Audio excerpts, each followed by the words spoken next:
these are all the great, cool features of it. You know, he might mention it that he went to visit, but it's totally different. So a blog focus can be a little more widespread than what you find in a newsroom. With a newsroom, you do not have to manage comments.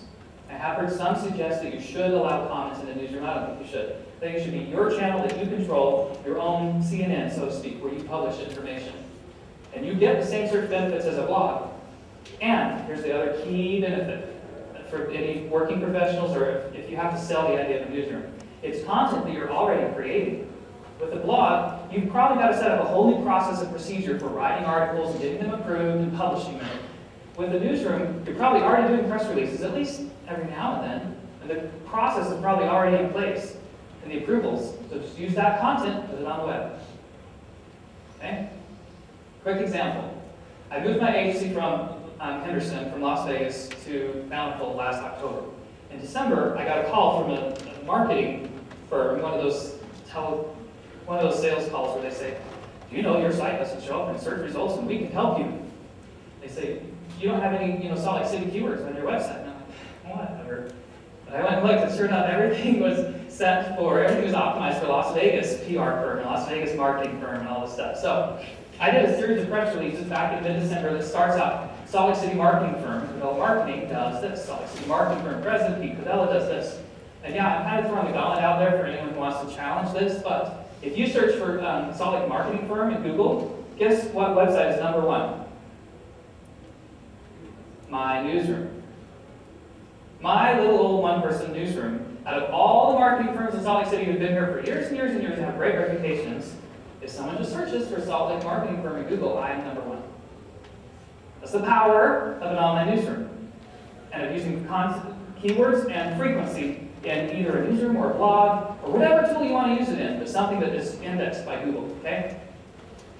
Going back to content, and I've said this for a long time, and people have commented here, you guys have got to be good writers, and you've got to write content that is engaging. And copywriting for the web is different from traditional public relations copywriting. It's more brief, it's more to the point, it's a little more laid back. There's a whole art, I believe, to copywriting for the web. And here's the key that can unlock that art for you, and that is when you write for the web, think like someone who's searching. Okay? What words are they going to type in Google to find your information? And then guess what? You put that in your headline, or your subheadline, or the first 100 words of your press release or your blog, because those are the most important. Okay? And have a strategy for incorporating your keywords. You all know you can go to Google AdWords, and there's a free tool. You don't have to pay, I won't mention names, but you don't have to pay a company to tell you what the keyword should be for your organization. Go to Google AdWords, type in the keywords you think are yours. Guess what? It'll return like 3 or 4 or 500 keywords that you can sort through. You can sort them by frequency that they were searched for. You can sort it by what people paid for them. All right? So use Google AdWords to find out what your keywords are. And then, this is another key thing about news tactics and about blogs that help it succeed with search placement. There should be a behind-the-scenes keywords field and description field that help tell the search engine what it's about. In search engine optimization terms, it's meta tags, things like that. Descriptions, okay? Social networking, LinkedIn. Who's on LinkedIn? Quite a few. All right. To me, LinkedIn is the best kind of professional social networking tool that there is. There are some others. But you can see, I'm connected to 300 and some odd people. I keep pointing. Funny. Good thing it doesn't shut it off or something. You can see I'm connected to a few hundred people. The cool thing about LinkedIn, you guys, have you used the polls? It shows up down here. There's a section for polls. You can ask questions on LinkedIn, and people in your network can answer questions. And I've used it to conduct surveys and get research for projects I'm working on. It's free. Okay? It's a great benefit to LinkedIn. And Facebook, on Facebook, everybody, pretty much. All right? The newest thing I've been playing around with on Facebook are fan pages. There are group pages and there are fan pages. They accomplish 2 very different things. For companies, the fan page is the way to go. For an organization that has a lot of events, the group page is the way to go. And Facebook's made a lot of changes to how things look. But it's another basket. It's a great basket. Look at all these inbound links I've got on here. See all this stuff? You can link to all these other things. This is pulling my friend feed, so all my Twitter comments, and people complain all the time. I'm like, hey, if you don't like it, don't watch it. I'm fair. But it's pulling all the information that you're putting on all the different platforms. Okay, social media, multimedia sharing. Who is familiar with Blend-Tech in Orem, Utah? What did Blend-Tech do with YouTube?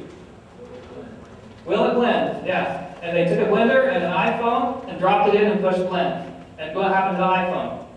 Dust in a few seconds. Okay. That same seminar I was at in Vegas, the director of marketing for Blend-Tech came and spoke, and he said this whole idea came to him when he went to the shop where they were building blenders. They had a commercial line of blenders that were really successful in Jamba Juice and all these other places. They wanted a residential line of blenders, and they weren't having any sales. He looked on the floor, and there was all this sawdust on the floor. He's like, "What's going on? You know, who's doing woodworking in our blender shop?" And the scientists, the engineers for the blender, are like, "Oh, you know, that's crazy." I can't remember his name. Does it say his name? He's the founder of the company. He was blending pieces of wood, 2x2 chunks of wood in a blender to see if it'd work. And so the marketing guy's like, "Awesome! We're going to put it on YouTube." And sure enough, they'll blend plungers, they blend rakes, iPhones, iPods. And it'll blend. 700% sales increase the first year they did this channel. Is that good? Guess what? If you were to pay for advertising for that, you'd probably lose all your revenue. They didn't pay. They paid $10 to reserve a domain and get a few products or a few supplies to blend and put it on YouTube for free. Hello? Great opportunity. Again, you know, advertising, sorry, it's changing. If people use these tools, plus it has the benefit of being authentic, right? Okay. I'll calm down. Flickr.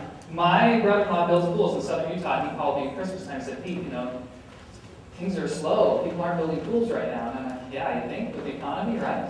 But he said, "What can I do? What do you think I should do?" So I started asking him questions. He did not have a website. He didn't have anything.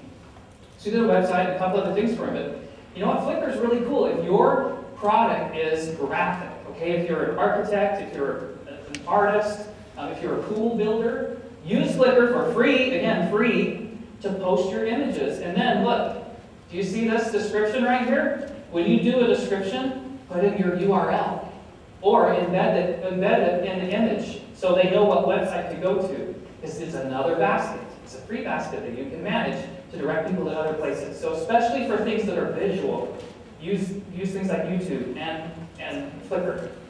Okay? Wikis. The Social Media Club of Salt Lake City, you heard from Amanda, is an organization that I helped start. It's very fun. We meet on the third Thursday, though, if you guys want to join us.